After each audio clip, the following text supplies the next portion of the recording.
This is the Extra Point Podcast from Arizona's family. All right, National Signing Day. The first edition is here. The Sun Devils and the Wildcats will break down how they're doing tonight on the Extra Point television show. But it's a new age in college football. NIL is the name of the game, so let's bring in an NIL expert. Luke Fedlam zooming in here to the Extra Point Podcast to discuss. And Luke, first of all, happy National Signing Day. Who's the big winner today, in your opinion, when you look kind of down the list right now and see what the commits look like? Yeah, well, thanks so much for having me. And I think there are a handful of winners that we've seen kind of really evolve out of today so far. I think Oregon is one of them. They were able to flip and be able to get that quarterback that they were looking at and trying hard to get. They got Mateo Ugalele. I say that one wrong. Yes. I just say that he's the brother of the Clemson quarterback. Yes, exactly. Yeah. So they're having a great day. When you look at University of Texas, obviously with Arch Manning and the fact that they didn't have anybody that was already committed and they had a strong class and they didn't have anybody flip away from Texas, they're looking strong as well. So a couple winners so far early today. And you look at NIL and the dollars out there, and it's kind of, there's not really, I feel like in pro sports, everybody's really quick to get out the numbers. You don't hear as many of the numbers or know what they are, but you know they're there. How much do you feel like NIL has changed the game here? NIL has really played a big role in kind of where we're at today. I think it's becoming a significant factor when student athletes are determining what school they want to attend. They're still looking at, especially your top recruits are still looking at things like, what's going to prepare me for the next level? What school has a winning tradition? What does the coaching staff look like? The facilities, all of those factors. But name, image, and likeness and the opportunity to earn compensation, that's really played a role in the decision-making process for a lot of these families and players. And you look at a guy like Arch Manning. I'm a University of Texas alum, would gladly contribute there to get him on campus, and I think they have lots of contributors.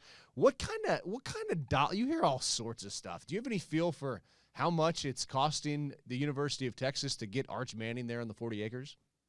Well, I'll tell you, to be clear, name, image, and likeness, it can't be formally the school paying that student athlete to come. So It has to be, whether it's a collective, whether it's other third parties. But in that regard, a player like him, it's going to be seven figures. There are elite football players are really kind of they're in that space of high six figures, low seven figures to get a top-notch recruit. And the other key too that's going to be important is, what are you doing to retain that talent once you get them there? How are you keeping those players on your roster? And I think, Coach Ryan Day at Ohio State, even at the beginning of this season, talked about how he's going to need $13 to $15 million just to keep his current roster intact. Yeah, no, it's crazy. It's like being a GM and a coach all at the same time, and you're finding people here in the Valley. We've had as the Arizona State Sun Devils try to raise money, they're bringing in people that have run charities, and it's a whole new game there.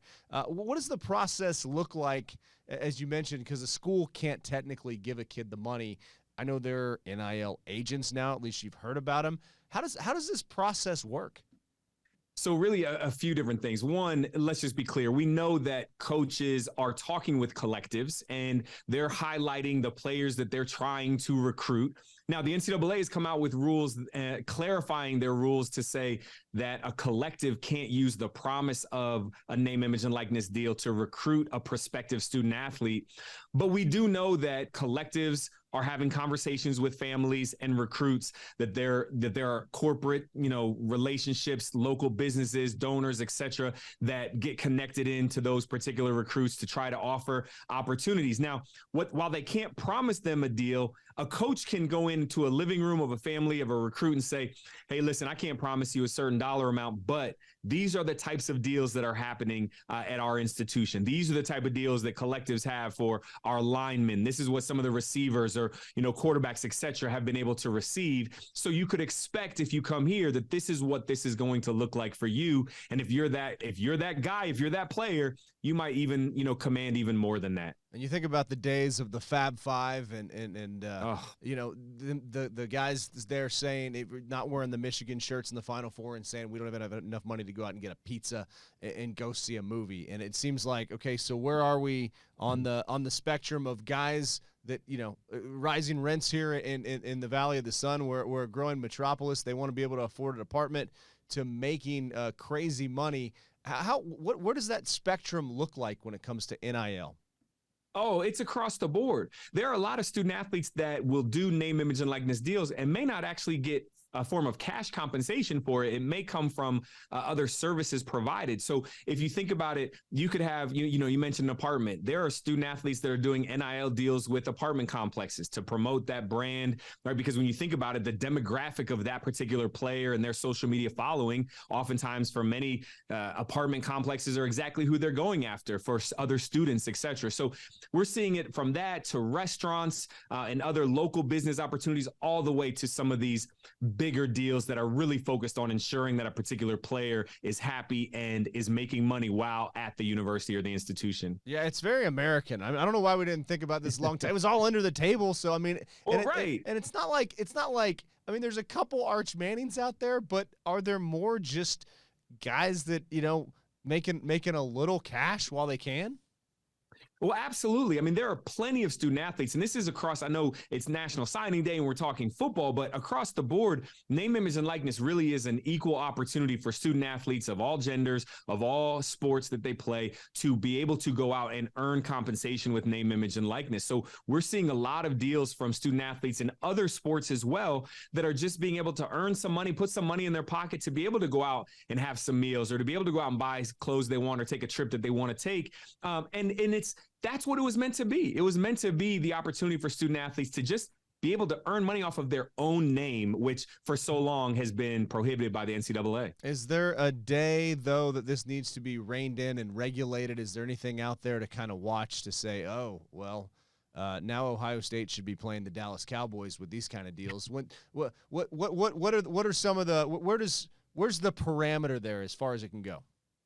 Well, at some point, I think Congress is most likely going to step in some regard. And to be honest with you, I don't know that that's necessarily to rein in name, image, and likeness as much as it is to enforce rules and laws then around name, image, and likeness. And that's going to be an entirely different ballgame when you have an organization, an entity other than the NCAA responsible for enforcement and responsible for handing out punishments when rules are violated.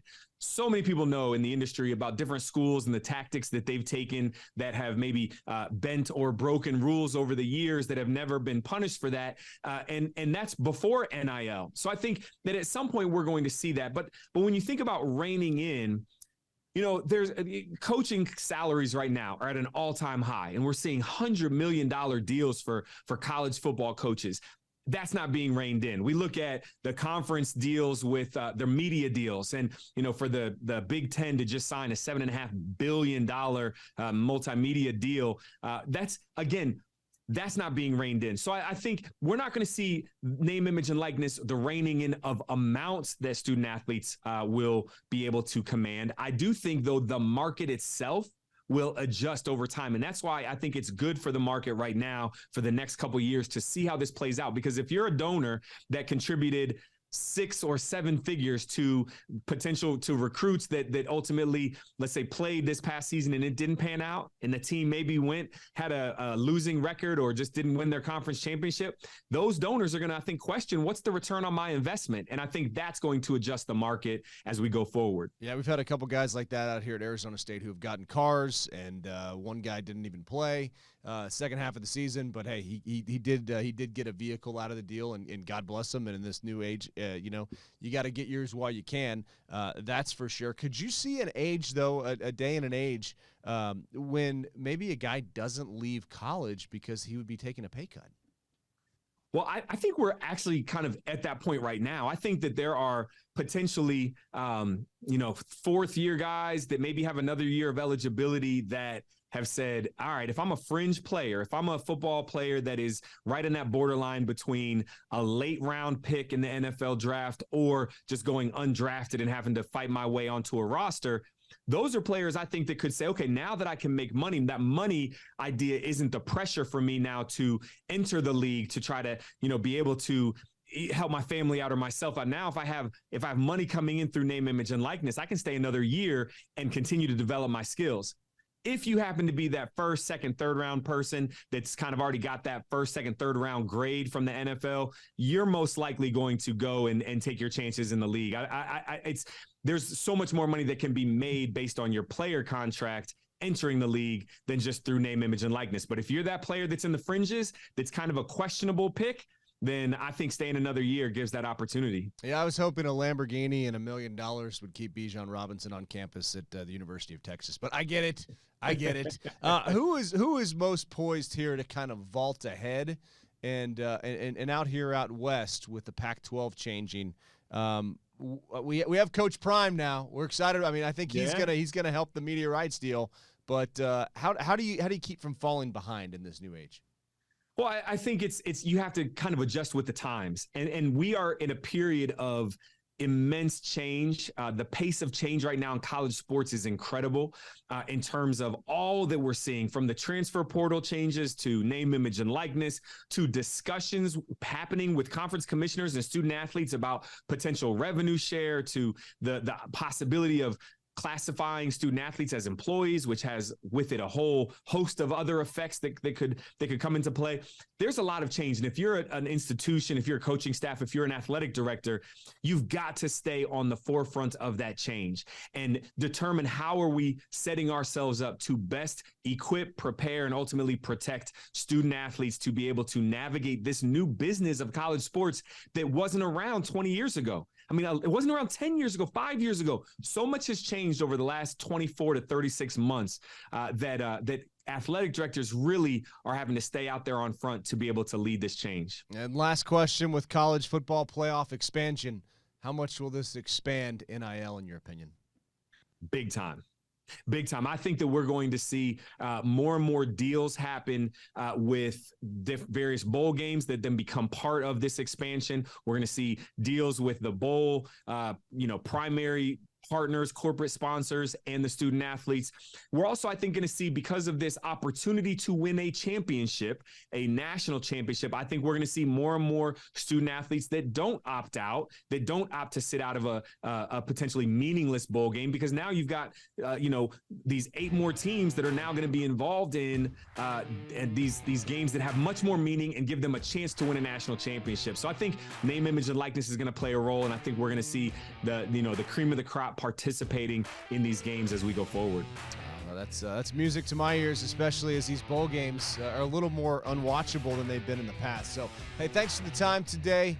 Thanks for giving us a view of what's to come here in college sports. Absolutely. Thanks so much for having me. The Extra Point Podcast is a production of 3TV, CBS 5, and azfamily.com in Phoenix, Arizona.